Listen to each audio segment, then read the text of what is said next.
Yes, Kenya. Tamu sana, tamu sana, tamu sana.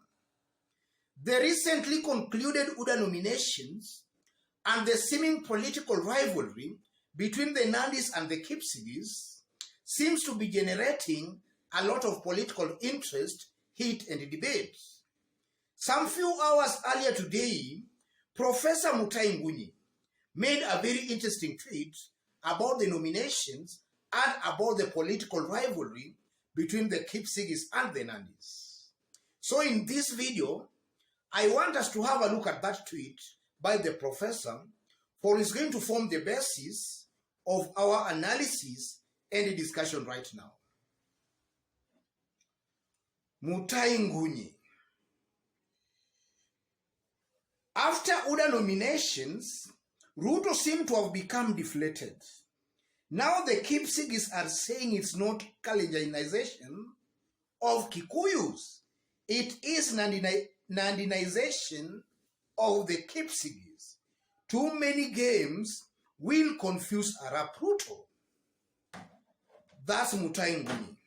So in this video, I want us to answer only one question. Only one question. Do you think William Ruto is weaker or stronger after the UDA nominations? That's the question I want us to answer in this video right now. In case you've bumped here for the very first time, kindly subscribe, give this video a like. Thank you, God bless you. Yes.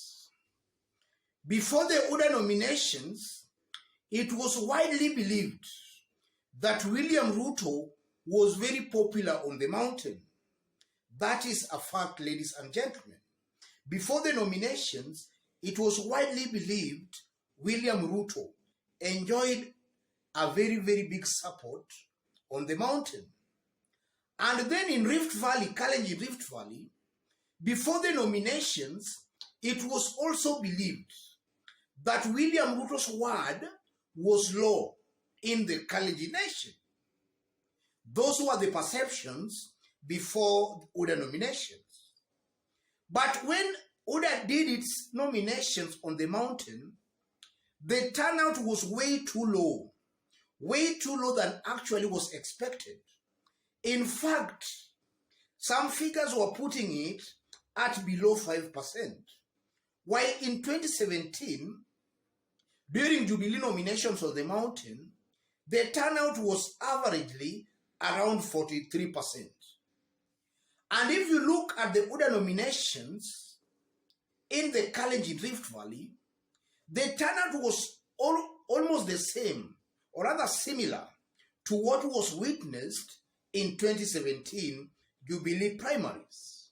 So you can see clearly that UDA nominations in Kalenjin Rift Valley actually was at par, or rather was somehow similar to what we witnessed during Jubilee party primaries in 2017.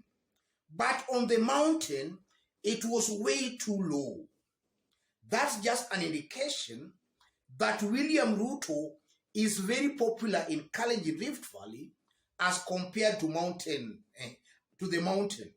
But all along, it was believed that William Ruto was equally as popular on the mountain as he is in Kalenjin nation. So because of that perception, William Ruto's support on the mountain, or even nationally, I strongly believe might have gone down just as a result of that perception that is not strong on the mountain. Yes. You know, perception really matters a lot in politics. There are people who are just persuaded as a result of perception. If a perception is created that you are popular, you are the dominant candidate, the undecided can actually decide to go your way if you are deemed popular or dominant. And then if you look in the Kalenjin Rift Valley, it was again believed that William Ruto's word was law, and that any candidate who was going against William Ruto could not actually win any seat in the Kalenjin nation. That was the perception. Alfred Keter, for so many years, his political stand has always been known. Alfred Keter has not been sycophantic to William Ruto. He has been speaking up his mind. And that has not always gone well with William Ruto and his foot soldiers.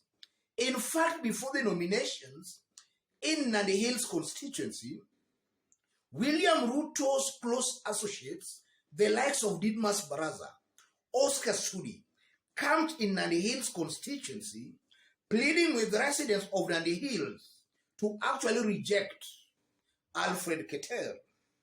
When elections or other nominations were done there, Alfred Keter easily won other nominations in Nandi Hills constituency.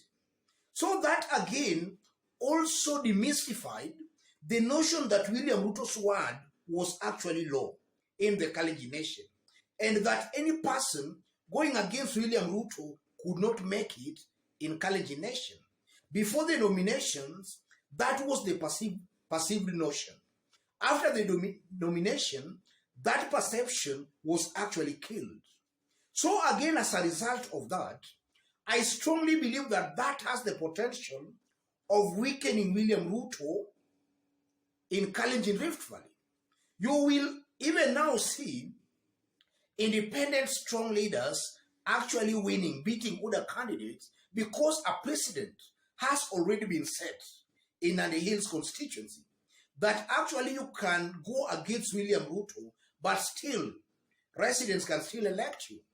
And I won't be surprised, and this is something I've been saying, I won't be surprised to find Buzeki winning Uasin Gishu gubernatorial seat. Buzeki is a very strong candidate there, going as an independent candidate. William Ruto and his foot soldiers are very busy on the ground decampaigning Buzeki. But just as the case in Nandi Hills constituency, Buzeki might actually spring a surprise in Uasin Gishu County. If you go to Bomet County again, when William Ruto was signing some coalition agreements with some parties, we are meant to understand and to believe that he did not want to sign any deal with Isaac Ruto, Chama cha Mashinani. So William Ruto, in short, was telling Isaac Ruto that he's not interested in working with him. And you know, Isaac Ruto is a very strong candidate for Bomet gubernatorial seat. And again, I won't be surprised to find Isaac Ruto winning that seat of Bomet governor. And if you look at also Mishra Kiprop, KSS member of parliament, William Ruto's close associates, the likes of Oscar Sudi, have been on record urging residents not to elect Mishra. But on the ground, Mishra seems to have done a wonderful job, and that has made the people love him there.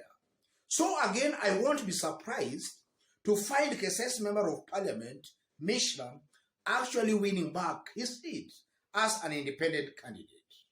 So you can see that from all these other nominations in Rift Valley, they have just exposed William Ruto's soft underbelly in the Kalenjin politics. His word is not law. Very strong aspirants in Kalenjin Rift Valley can actually challenge William Ruto's dominance in Kalenjin Rift Valley. And that was proved in Nandi Hills constituency. And then on the mountain, the turnout was way too low than actually was expected. So you can see clearly that as a result of other nominations, a perception has been created that William Ruto is not as popular as Kenyans actually thought. So just as I did state when we were starting, that can actually make William Ruto lose some support. Those who are not decided can now actually decide not to support William Ruto because they believe he is not all that strong. So to answer our question, do you think William Ruto is stronger or weaker after the other nominations? My answer, William Ruto is weaker after the other nominations. He has been exposed just as a leader who is not as strong as was expected. And also, before I conclude, if you look at that tweet by Professor Mutahi Ngunyi, for a very long time, the Kikuyu nation, or rather the Gema nation, actually there was a perception that William Ruto was turning the Gema nation into another Kalenjin nation. But the Kalenjin nation has also proved that William Ruto, to them, his word is not law. So I'm just figuring out a situation, what might happen on the mountain. If in William Ruto's own backyard of Kalenjin, his word can't be law, how will William Ruto be able to dictate who the mountain people will actually elect? Because from the look of things, it's believed that there are some candidates William Ruto is trying to impose on the good people of the mountain. The likes of Rigathi Gachagua, Ndindi Nyoro, Alice Wahome, Kimani Ichung'wah. These are candidates who are actually given direct nominations. There were no other nominations done in their respective constituency. So in one way or the other, that can pass as William Ruto imposing candidates on those in those constituencies. And just to actually borrow a leaf from what happened in Kalenjin, or rather in Nandi Hills constituency, William Ruto might just meet his Waterloo in those areas. Otherwise, ladies and gentlemen, just as I did state when I was starting, in case you've bumped here for the very first time and so far you have not yet subscribed, kindly subscribe, give this video a like. Thank you. God bless you. God bless Kenya.